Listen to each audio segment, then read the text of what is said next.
Jonas Marlowe buried his wife on a rainy Thursday. 2 days later, he checked into a hotel with Kaia Renner, Evelyn's younger sister. No one knew they were lovers. No one knew they'd been planning something for months. But by the time the truth surfaced, Evelyn wasn't the only one buried in silence. The town of Glenshire was wrapped in silence the morning of Evelyn Marlowe's funeral. A thick fog hung low over the cemetery grounds, settling between tombstones like a slow-moving ghost. Rain had fallen the night before, leaving the soil damp and heavy, as if the earth itself knew what it was about to swallow. Friends and neighbors stood beneath black umbrellas, their eyes fixed on the polished casket resting above the open grave. The air was filled with whispered condolences and the soft rustling of leaves, but no one dared speak too loudly. Something about the mourning felt off, like a page missing from a well-known story. Evelyn had always been one of Glenshire's quiet treasures. She'd taught English literature at the local high school, loved to bake pear tarts, and volunteered at the library every third Thursday. There were no enemies in her orbit, no scandals or secrets anyone could name, and yet there she was, dead at 39. The official cause was an accident. She had fallen off the deck of her lakeside cottage in the early morning hours. Her husband, Jonas Marlowe, said he found her just after sunrise, lying face down in the water near the rocks. He told the police he had gone outside looking for her when she didn't return from a short walk. When he found her, he said he thought she had fainted, but the head wound and the blood told a different story. Still, authorities found no clear evidence of foul play, no signs of struggle, no defensive wounds. It was deemed a tragic accident. Case closed. But accidents don't usually come wrapped in so many quiet questions. Jonas stood near the grave, his black coat dusted with raindrops, his pale face twisted in what looked like despair. He didn't speak to anyone, only nodded when spoken to. He kept his hands clasped in front of him the entire time, as if he were afraid they might betray him if they moved. Some took this as a sign of deep grief. Others weren't so sure. Grief is messy, unpredictable. Jonas looked too composed. Among the mourners was Kaia Renner, Evelyn's younger sister. Few in Glenshire had ever met her in person, though Evelyn spoke of her occasionally. 10 years younger and always chasing something was how Evelyn described her. She had moved away in her early 20s and had never stayed anywhere long. 1 year in Portland, another in Austin, then Chicago, and now, supposedly, she was living in California. No one knew exactly where. Kaia arrived alone the night before the funeral and stood apart from most of the group, her face expressionless, her eyes hidden behind dark sunglasses despite the gray skies. When Evelyn's name was mentioned, she blinked but said nothing. Some thought her cold. Others simply wrote it off as shock. The service ended quickly. People slowly dispersed, leaving Jonas alone beside the grave as the casket was lowered. A local reporter, Marla Greaves, watched from a distance. Something about the entire scene felt staged, hollow. She had covered enough stories in her time to recognize when something didn't sit right. She made a note to look deeper. 2 days later, her instincts were confirmed. A tip came in from a hotel employee working at the Azure Crest, a luxury hotel an hour outside of Glenshire. The message was brief. Saw Jonas Marlowe check in last night. He wasn't alone, wasn't grieving. Surveillance footage was time-stamped and clear. Jonas Marlowe in a dark hoodie entered the hotel at 11:13 p.m. with a woman. The same woman who had worn sunglasses at the funeral, Kaia Renner. They had booked the room under the name Mr. Miller. No one suspected anything at the time. But now, the pieces were beginning to shift. 2 days after Evelyn was lowered into the ground, her husband was already in bed with someone else, her sister. The Azure Crest Hotel stood on the edge of a forested ridge built for travelers seeking privacy, luxury, and silence. It wasn't the kind of place people stumbled into by accident. It was expensive, secluded, and known for its discretion. Guests came here to disappear for a night, sometimes longer. Its polished marble floors and high ceilings gave an air of elegance, but what it offered most was cover for affairs, business deals, and the kinds of meetings best kept unrecorded. At 11:13 p.m., two figures slipped in through the side entrance. The lobby was nearly empty.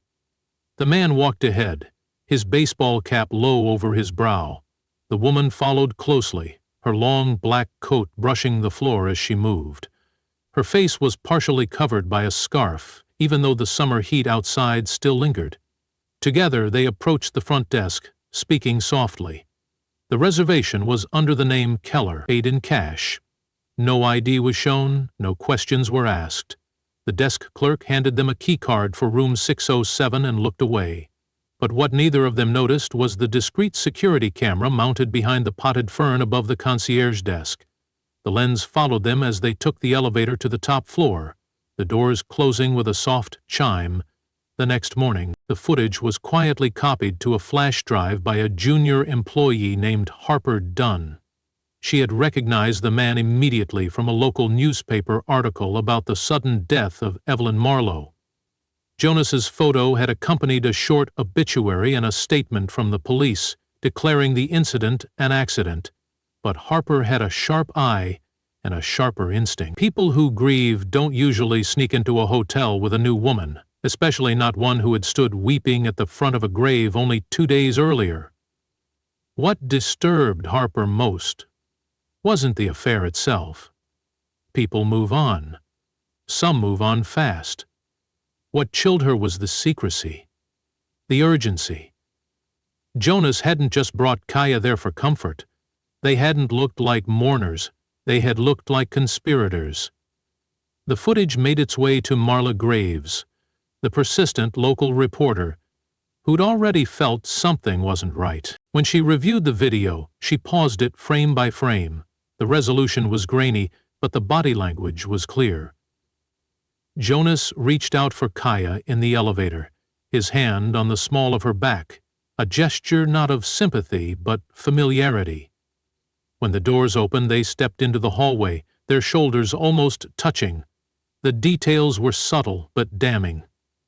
The room they stayed in was standard but well-furnished. Later records would show they ordered nothing, requested nothing, and spoke to no one during their entire stay. No calls were made from the room phone. They checked out just before dawn, using the same side entrance. Once again, their movements were recorded by cameras they didn't seem to notice, or perhaps had assumed wouldn't matter. Tarla began digging deeper, retracing Kaia's movements before and after the funeral. She discovered Kaia hadn't flown directly to Glenshire. She had arrived 3 days earlier than she told anyone. Her flight landed in a nearby city under a different name, K. Roman. A car had been rented using a temporary license issued in Nevada.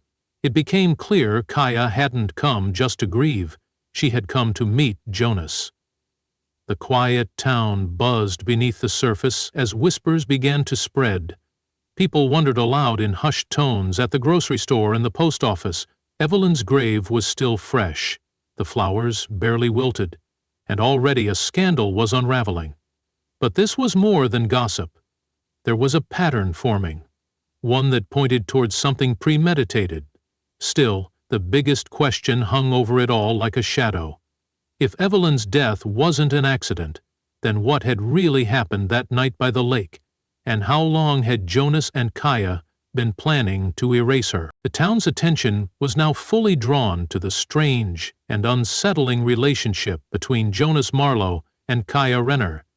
What had started as whispers over coffee and murmurs in supermarket aisles had evolved into something darker.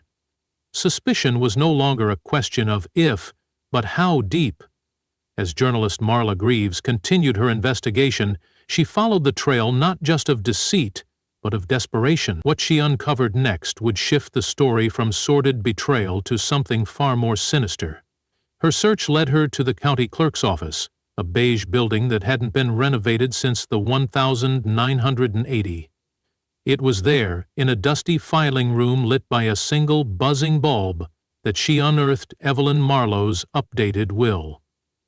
It had been quietly modified 6 months before her death. The language was straightforward, almost clinical. Everything Evelyn owned, her lakefront property, a modest but valuable investment portfolio, a life insurance policy, was to go to her husband. Jonas Marlowe cross-checked the earlier version of the will. That version had included Kaia, not as a primary beneficiary, but listed clearly under a contingency clause in the event Jonas passed before Evelyn.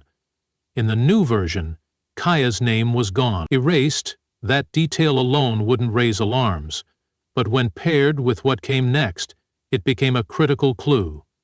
The life insurance policy was worth nearly $500,000, $480,000, 0 cents to be exact. Marlowe obtained a copy from the insurance company through a confidential source. The beneficiary was, of course, Jonas. What stood out was the timing of the policy's increase. Evelyn's initial policy had been modest, standard coverage, but 6 months before her death, the amount was significantly increased. The reason listed: mortgage protection and long-term financial stability. Jonas had signed as the witness. On the surface, it looked like a responsible financial decision, but when Marlowe started to look into Jonas's financial history, that image quickly cracked apart. His antique shop, Marlowe Relics, was losing money fast. 2 business loans were in default. Property taxes on the shop and their home were months overdue. The shelves in his store, once full of glassware, paintings, and old typewriters, now stood half empty. Foot traffic had dwindled, and so had his bank balance. In truth, Jonas was drowning. He had no clear way out. Until Evelyn died. The dots began to connect with chilling clarity. Jonas stood to inherit everything. Evelyn's death had come at a time that was both convenient and crucial for his financial survival. And if Kaia had known about the money, what role had she played? Marlowe began tracing Kaia's financial footprint. With help from a friend in financial services, she uncovered a detail that sent a jolt down her spine. Just days after Evelyn's funeral, only 3 days to be exact, Kaia made a lump sum payment to her credit card provider. $19,000. Paid in full. Where had she gotten that kind of money? She had no stable job history, no known savings, and had been living in temporary apartments for years. The payment had come from a bank account that had previously shown minimal activity. Then suddenly a cash deposit appeared, dated 1 day after the funeral. The numbers didn't lie. Marlowe reached out to authorities with what she had found. For the first time since Evelyn's death, investigators took another look. The financial motive was undeniable.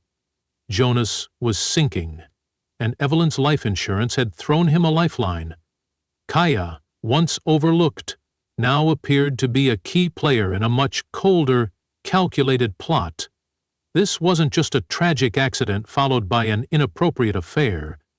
This was something else entirely, something premeditated. Evelyn had been worth more dead than alive, and those closest to her, the ones who had smiled and spoken words of love at her funeral, might have been the very ones who ensured she would never speak again.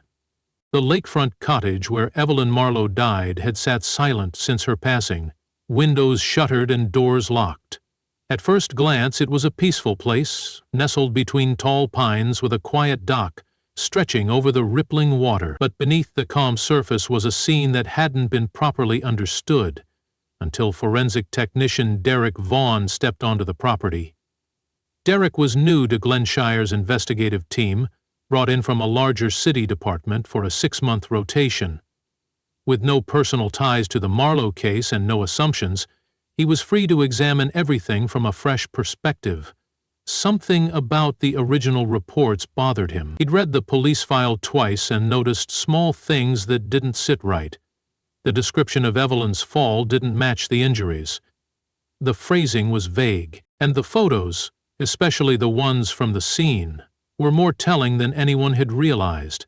He drove out to the cottage on a cloudy afternoon, alone. The property was technically sealed, but no one had visited it in weeks. The wooden deck, where Evelyn had supposedly fallen, creaked under his feet. He stood where Jonas claimed she had been last seen, looking out over the water. The drop wasn't far, barely 6 feet to the rocky shore, enough to cause a twisted ankle, maybe a bruise. But a fatal head injury? That didn't add up.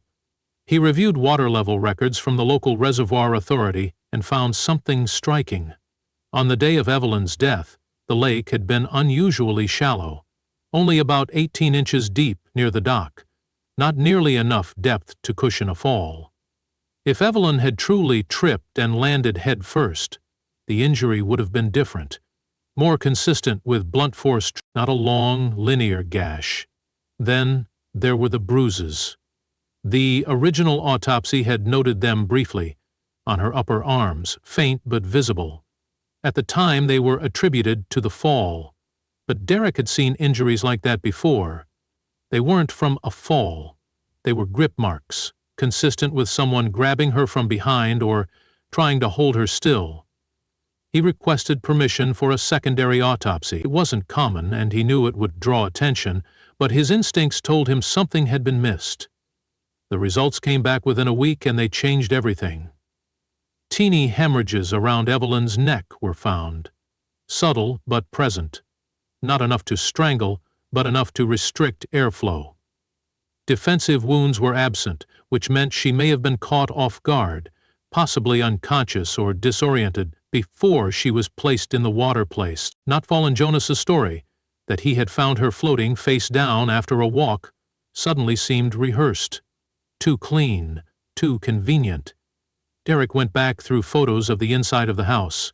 In the corner of the bedroom sat a marble bookend, shaped like a seashell, weighing over 5 pounds. It was gone in the photos from the day after Evelyn died.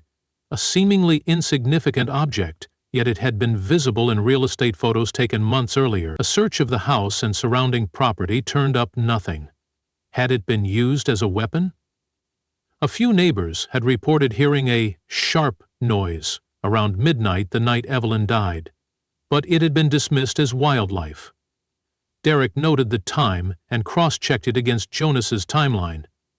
There was a 2-hour gap between when Jonas claimed Evelyn went for her walk and when he called emergency services. 2 hours. What had he been doing? The evidence was beginning to form a shape, slow and menacing, like something surfacing from beneath dark water. Evelyn hadn't tripped. She hadn't stumbled. She had been silenced, and the story told by the grieving husband, the one who cried by her graveside, was starting to dissolve under the weight of what the lakehouse was revealing. Someone had gone to great lengths to make it look like an accident, but the lake had kept its secrets only so long. It was late afternoon when Lydia Grange let herself into Evelyn's house for the first time since the funeral. The air inside was heavy, still clinging to traces of Evelyn's lavender perfume and old paperback novels. Lydia had been Evelyn's closest friend for over a decade. They met through the school district and grew inseparable.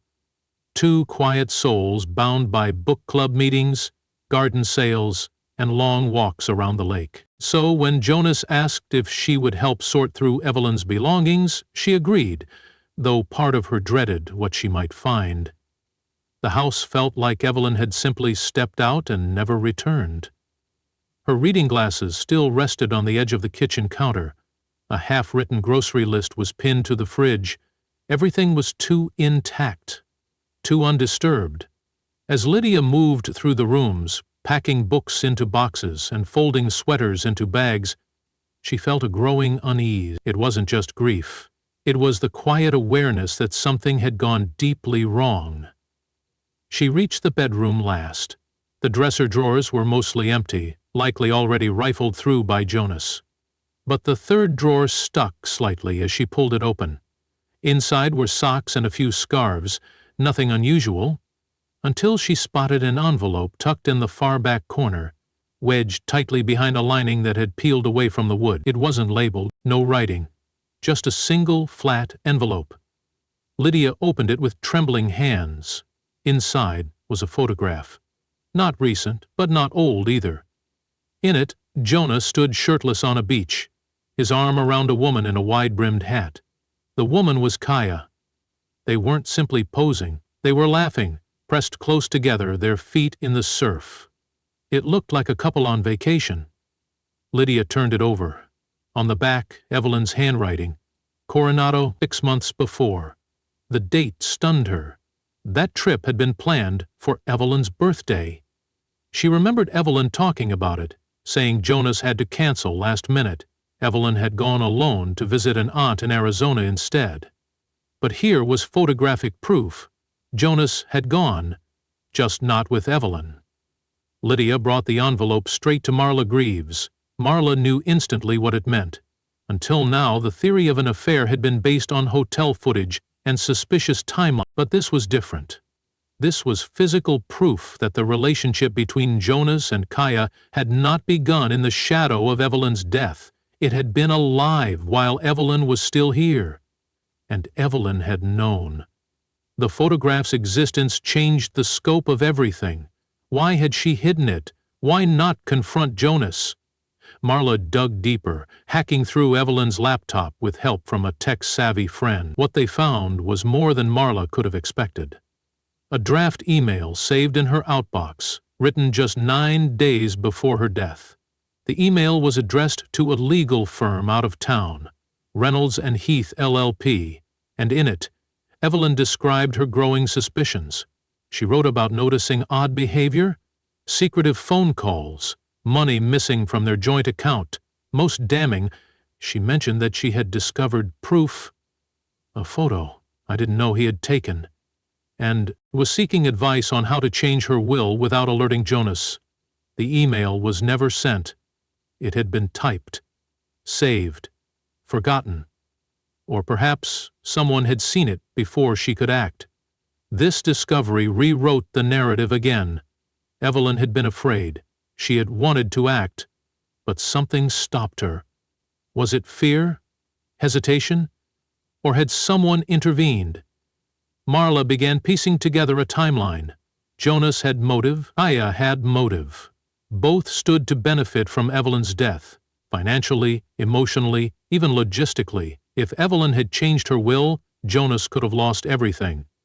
And if Kaia had been complicit, the window for action was closing. Evelyn had seen the cracks forming in her life. She had known betrayal was close, possibly even inside her own home. She just hadn't realized how little time she had left. The arrests came before sunrise, quiet and there were no sirens, no dramatic chase through town, just the soft knock of law enforcement on 2 different doors. One at a rented apartment on the outskirts of Glenshire where Kaia Renner had been staying since the funeral, and the other at the antique shop downtown, where Jonas Marlowe had taken to sleeping in the back office. Needham resisted. Jonas simply looked at the officers and asked, "Is this about Evelyn?" as if surprised. But his voice was flat, emotionless. Kaia said nothing at all. She didn't even ask why they were there. None spread fast. By mid-morning, the town was buzzing.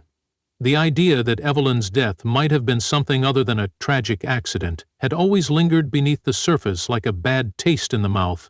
But this arrest, charges, evidence, made it real.